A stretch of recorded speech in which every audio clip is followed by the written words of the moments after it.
Hello, my name is Nick Van Meerten, and I am the Educational Psychology IT Fellow. And I'm going to talk to you a little bit today about how to choose the best tool for you for evaluation. As you may have suspected, there are a lot of different tools to use.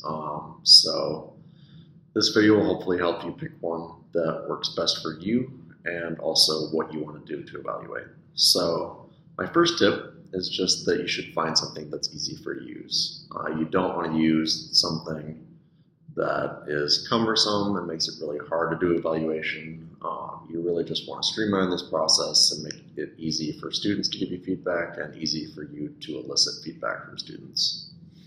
My second tip is that you should primarily use Google Forms, Qualtrics, Moodle feedback for surveying your students when evaluating your courses.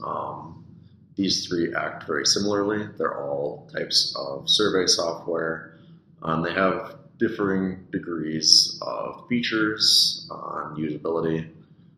For example, Qualtrics has the most features and offers the most flexibility, but it's also the hardest to learn because it's a little bit more complex. However, Google Forms and Moodle feedback are really easy to get in and use really quickly, but they don't offer you as many options with like question types and breaking up your survey and such.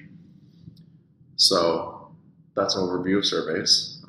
My next tip has to do with Socrative and Mentimeter. So these are a type of polling software primarily.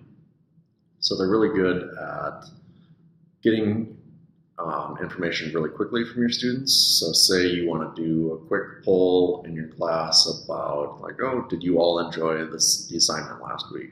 Or could you all give me some feedback on today's class? You could put up a Socrative poll or a Mentimeter poll to kind of gauge that interest really quick and then use that information to maybe start a discussion if you want to dive a little bit deeper into what your students thought. These two pieces of software have very similar features.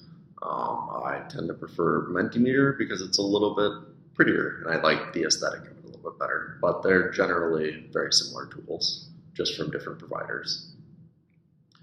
And my last tip to end this video is that technology isn't always necessary.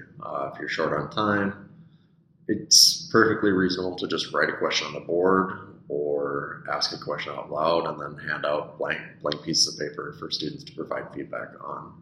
This is still very valuable information, and you can use it to start discussions. You can record this information later, and so on. But it's really just making sure that you get students to give you feedback while the information is still really fresh in their mind when they've just completed an assignment or just had the lecture, so that they don't forget the details of why they enjoyed or why they didn't enjoy certain aspects of your class. So that's a really quick overview of how to choose tools for evaluation. If you have any questions, feel free to ask me. I'll be at Trex all week. Thank you.